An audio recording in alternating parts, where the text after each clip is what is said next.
గురుగారు, ఈ వారం కుంభరాశి వారికి ఏ విధంగా ఉంది? కుంభరాశి వారికి 4 గ్రహాలు చక్కగా అనుకూలిస్తున్నాయమ్మా. 3వ రాశిలో రవిశుక్రులు, ఏకాదశస్థ చంద్రుడు, ధనస్థానంలో బుధుడు.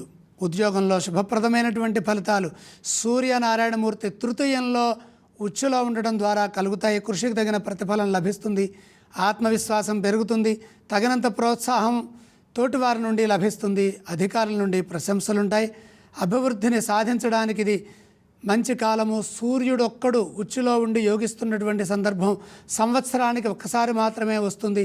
తృతీయ స్థాన గతుడైనటువంటి సూర్యనారాయణమూర్తి యొక్క అనుగ్రహాన్ని మీరు సంపూర్ణంగా సద్వినియోగం చేసుకోవడం కోసమే ఉత్సాహంగా మీ కర్తవ్యాలను మీరు చాలా జాగ్రత్తగా పూర్తి చేసుకోండి.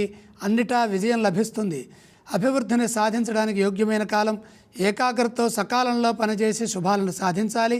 ప్రయత్న బలం ఎంత బలంగా ఉంటే ఏలినాటి శని దోషం అంతా తొలగిపోతుంది. వ్యాపారంలో మిశ్రమమైనటువంటి ఫలితాలు గోచరిస్తున్నాయి. అయినప్పటికీ కూడా ద్వితీయంలో ఉన్నటువంటి బుధుడు ఏలినాటి శని దోష ప్రభావాన్ని అధిగమించి సత్ఫలితాలు ప్రసాదిస్తారు. మంచి జరుగుతుంది. మీ వల్ల నలుగురికి కలిసి వస్తుంది. నూతన ప్రయత్నాలు సఫలమవుతాయి.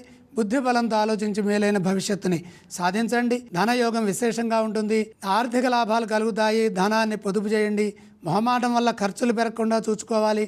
కుటుంబ సభ్యులకు మీ నుండి మేలు కలుగుతుంది. సంస్కార భూయిష్టమైన కొన్ని నిర్ణయాలు మీకు విజయాన్ని తెచ్చిపెడతాయి.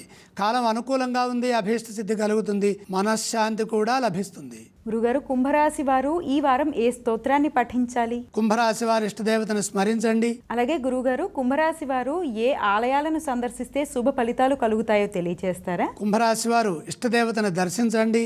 కుంభరాశి వారు ఏవేవి దానం చేయాలి? 4 గ్రహాలు దివ్యంగా యోగిస్తున్నాయి. దానాలు అవసరం లేదు.